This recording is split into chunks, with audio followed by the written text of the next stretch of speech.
यार तुम्हारे साथ भी ऐसा होता है क्या कि अब पहले जैसा मजा नहीं आता है चीजों में? मतलब ये जो फोन है ना, ये हाथ में होता है तब भी बोर फील होता है। दोस्त हमारे मैसेज तो करते हैं लेकिन रिप्लाई करने का मन ही नहीं करता है, और हर तरीके के गोल्स लिखे हुए हमारे सामने कि क्या अचीव करना है, कौन सा घर लेना है, कौन सी गाड़ी लेनी है, सब कुछ। लेकिन एक्शन लेने में बड़ा हैवी सा फील होता है, और इससे भी ज्यादा डेंजरस बात, खुद पे ही आजकल डाउट होने लगा है। और इसी वजह से धीरे धीरे हमारे ब्रेन का मोटिवेशन खत्म होता जा रहा है। हमें ऐसा लग रहा है हम बहुत लेजी हैं, हम किसी काम के नहीं है। लेकिन here is the twist and here is the problem. हमारा जो ब्रेन है वो ओवरलोड हो चुका है, एंड ये आने वाली सबसे बड़ी बीमारी होने वाली है। सच ये है कि हमारी लाइफ में जितनी भी चीजें हो रही है ना, उन चीजों ने मिलकर हमारे ब्रेन को बस एक सर्वाइवल मोड में डाल दिया है, और इसी वजह से हम लाइफ में एंजॉय नहीं कर पा रहे। ये बीमारी बहुत खतरनाक है, लेकिन अदृश्य है, इनविजिबल है। इसलिए मैक्सिमम लोग तो इस चीज को डिटेक्ट ही नहीं कर पा रहे, लेकिन मैंने डिटेक्ट कर लिया है, और बहुत सारे रिसर्च पेपर पढ़ने के बाद कुछ सोल्यूशंस भी लेके आया हूं इस वीडियो में। इसलिए इस वीडियो को एंड तक जरूर देखना। बेसिकली इस वीडियो में मैं कुछ इंटरेस्टिंग और रिसर्च बेस्ड पॉइंट्स के जरिए तुम्हें ये समझाने वाला हूँ कि कैसे तुम अपने दिमाग को रीसेट कर सकते हो, और जैसा तुम पहले फील करा करते थे, छोटी छोटी चीजों में जो खुशियां मिलती थी, उसे कैसे वापस ला सकते हो। तो अगर तुम इस दिमाग के रीसेट सीक्रेट को जानने के लिए रेडी हो तो मैं तुम्हें बताने के लिए रेडी हूँ, और अगर हम दोनों ही रेडी हैं तो विदाउट वेस्टिंग एनी टाइम चलिए सीखते हैं।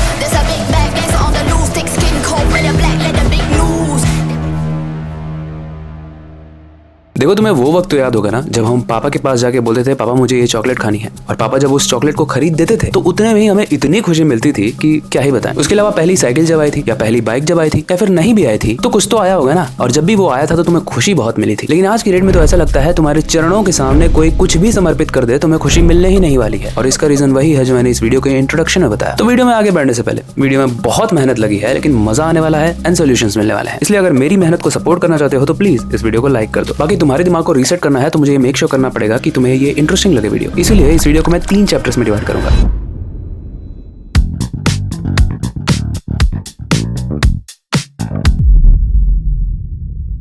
देखो, अगर अभी तक तुम्हें लग रहा है कि तुम्हारा दिमाग बस बिना किसी रीजन के हर चीज में इंटरेस्ट लूज करता जा रहा है, तो तुम्हें ये समझने की जरूरत है कि तुम्हारा दिमाग लेजीनेस फेस नहीं कर रहा है, वो फेस कर रहा है नर्वस सिस्टम बर्नआउट। देखो, हमारा जो नर्वस सिस्टम होता है ना, वो हमारी पूरी लाइफ को कंट्रोल करता है। आप कैसा सोचते हो, कैसा फील करते हो, कैसा रिएक्ट करते हो, और कब क्या बोलते हो, ये सब कुछ आपका नर्वस सिस्टम ही डिसाइड करता है। और आपका नर्वस सिस्टम 2 तरीके से ऑपरेट करता है। पहला है सिंपैथेटिक नर्वस सिस्टम। बायो पढ़ा होता तो आपको पहले पता होता, लेकिन मैं बता देता हूँ। ये एक्टिवेट होता है जब आप बहुत ही स्ट्रेस या फिर प्रेशर में होते हो, सुबह वाला प्रेशर नहीं। इसके अलावा ये तब भी एक्टिवेट होता है जब आप फाइट या फिर फ्लाइट मोड में होते हो, जिसके बारे में हमने ऑलरेडी अपनी पुरानी वीडियोस में बात कर ली है। आई होप तुम पुरानी वीडियोस को देख चुके हो। दूसरा होता है इसका पैरासिम्पैथेटिक सिस्टम। ये आपको रिलैक्स फील कराता है, रिकवर करने देता है, और जॉयफुल यानी ये जो हैप्पीनेस वाली फीलिंग होती है ना, उसके लिए यही रिस्पॉन्सिबल होता है। अब आइडियल सिचुएशन में क्या होता है, तुम्हारी जो बॉडी होती है वो इन दोनों के बीच में स्विच करती रहती है। लेकिन प्रॉब्लम तब आती है जब हमारा कुछ ऐसा लाइफस्टाइल या कुछ ऐसी हैबिट्स होती हैं जो इस स्विचिंग वाले बैलेंस को ब्रेक कर देती है। अब मैं बताता हूँ ये बैलेंस कैसे बिगड़ा है। 1 साल पहले तुमने डिसाइड किया था कि तुम 5 साल के बाद कार लोगे, या फिर 10 साल के बाद फ्लैट लोगे, लेकिन इंस्टाग्राम पे तुम किसी पोस्ट को देखते हो और देखते हो कि यार इसने तो ये वाली कार ले ली, चलो अब मैं भी ले लेता हूँ। अगर तुमने 5 साल डिसाइड किया था तो वो इसलिए डिसाइड किया था ताकि तुम पे इंस्टेंट प्रेशर ना आए,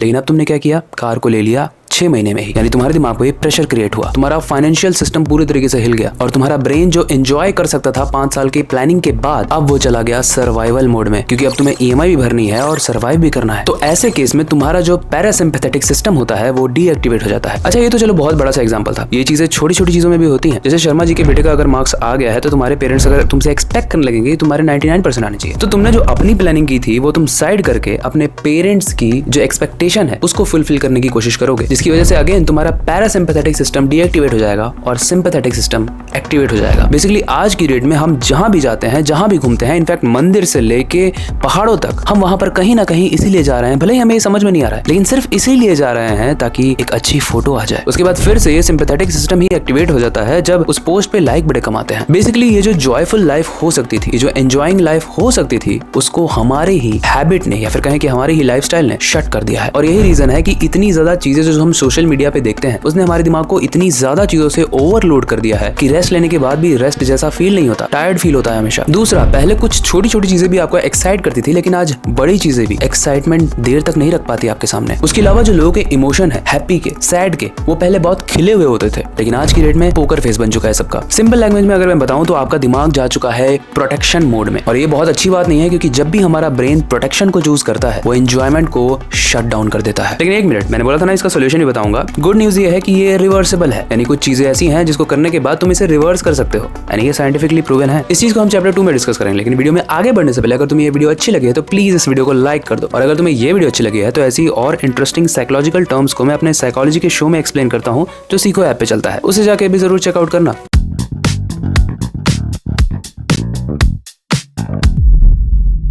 अच्छा, आज की डेट में हर चीज को लेके एक्साइटमेंट तो कम हो ही गई है, लेकिन एक और चीज है, एक सच्चे मन से ये चीज बताना। आपको ऐसा नहीं लगता कि आप खुद के लिए जो कनेक्शन पहले होता था वो अब कहीं ना कहीं कम होता जा रहा है? देखो, साइकोलॉजी का एक टर्म होता है जिसे हम कहते हैं इंटरनल कंपास। अब जिस तरीके से पुराने जमाने में जो पायरेट्स होते थे, लुटेरे, उनके पास एक कंपास होता था। कंपास जो उन्हें दिशा भ्रम होने से बचाता था, यानी वो बताता था कि हमें लूटपाट कहाँ करनी है, नॉर्थ में, ईस्ट में, साउथ में या वेस्ट में। अब ऐसा ही कोई कंपास होता है हमारे शरीर में, नहीं ये बताने के लिए नहीं कि लूटपाट कहाँ करनी है, बल्कि ये बताने के लिए कि हमें कौन सी ऐसी चीजें हैं जिससे बेटर फील होगा। लेकिन ये कंपास धीरे धीरे खत्म होता जा रहा है, या फिर कहें कि फेड होता जा रहा है। उसका रीजन है सोशल प्रेशर। आज की डेट में आपको क्या खरीदना है, कैसे जीना है, ये सब सोसाइटी डिसाइड करती है। आपका नेबर जो कार ले चुका है उससे तो बड़ी ही कार आपके पास आनी चाहिए। उसका रीजन ये है कि अगर उससे छोटी कार आपने ले ली तो फिर आप जज हो जाओगे, भले ही वो छोटी कार आपको पसंद हुआ करती थी। स्टूडेंट लाइफ में आपने सोचा था आप कोई और कोर्स लोगे, लेकिन शर्मा जी का बेटा या फिर आपका नेबर या फिर आपका कजन एक ऐसा कोर्स लेता है जिसमें वैल्यू बड़ी ज्यादा है, रिस्पेक्ट बड़ी ज्यादा है। तो भले ही कोई और ऐसा कोर्स था जिसमें आपको इंटरेस्ट बहुत ज्यादा था, जो आपके इंटरनल कंपास के बेसिस पे था, लेकिन आप चूज क्या करोगे? वो चीज जो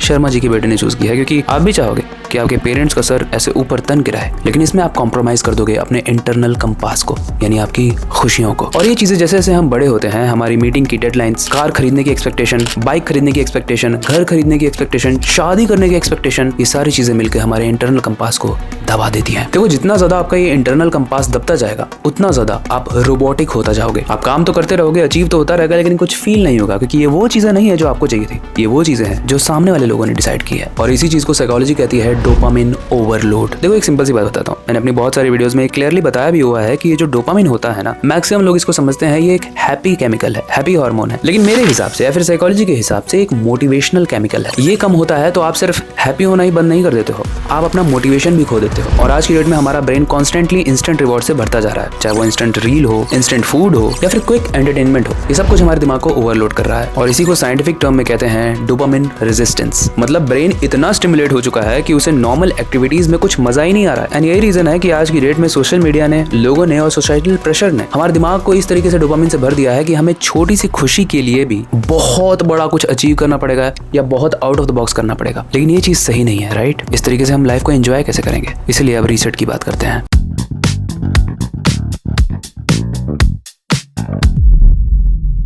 ये इस वीडियो का सबसे इंपॉर्टेंट पॉइंट है, इसलिए ध्यान से सुनना। और 4 स्टेप मैं तुम्हें बताने वाला हूँ कि कैसे तुम अपने दिमाग के सिस्टम को रीसेट कर सकते हो। थैंक यू बोलने वाले हो भाई। पहला है अपने नर्वस सिस्टम को काम करो। देखो, प्रॉब्लम ये है कि आपकी बॉडी सर्वाइव मोड में है, राइट? तो आपकी बॉडी को आपको सर्वाइव मोड से निकालना पड़ेगा। सुनकर अजीब लगेगा, लेकिन साइंटिस्ट बताते हैं कि अगर आप सिर्फ 5 से 10 मिनट तक डीप ब्रीदिंग करोगे या फिर सिंपल वॉक स्टार्ट करोगे विदाउट एनी फोन या फिर डिस्ट्रैक्शन, तो इससे आपको बहुत हेल्प मिलेगी। इसके अलावा जब कॉन्शियस होकर आप सांस को लेते हो तो आपका ब्रेन नर्वस सिस्टम को ये सिग्नल देता है कि अब डेंजर खत्म हो रहा है। और जब आपका ब्रेन रिलैक्स हो जाता है तो उसे समझ में आ जाता है कि डेंजर नहीं है, और डेंजर नहीं है तो वो जॉय यानी हैप्पी वाले सिस्टम को एक्टिवेट करता है, जिसे हम कहते हैं पैरासिम्पैथेटिक सिस्टम। स्टेप 2 है वापस से रिकनेक्ट करो। इसलिए वापस से वो चीजें करना स्टार्ट करो जो चीजें आपको बचपन में खुशी देती थी, may be painting, dancing, singing या फिर एक्टिंग। और इन चीजों को करते वक्त भले ही तुम रिकॉर्ड कर लो, लेकिन कहीं पर पोस्ट करने की जरूरत नहीं है, क्योंकि जब तुम पोस्ट करोगे तो तुम्हारा दिमाग अगेन से क्रेव करने लगेगा और तुम फिर से फंस जाओगे उसी सिंपैथेटिक नर्वस सिस्टम के माया जाल में। आज की डेट में कैलकुलेटिव होना आसान हो गया है, लेकिन इमोशनल होना काफी मुश्किल हो गया है। एंड ये चीज तुम फील भी कर पा रहे होगे। याद रखो, ये जो हैप्पीनेस होती है ना, ये कैलकुलेटिव नहीं होती,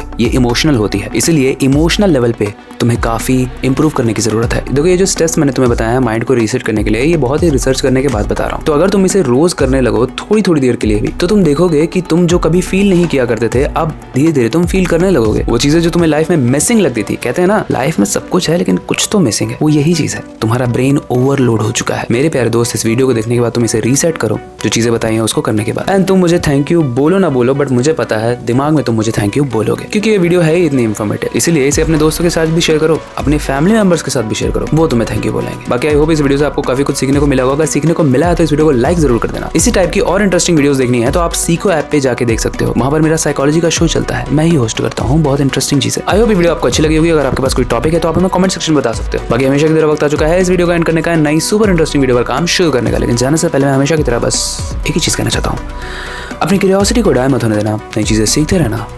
मिलते हैं अगली वीडियो में। बाकी ऐसी वीडियोस को देखो, सीखो, आगे बढ़ो।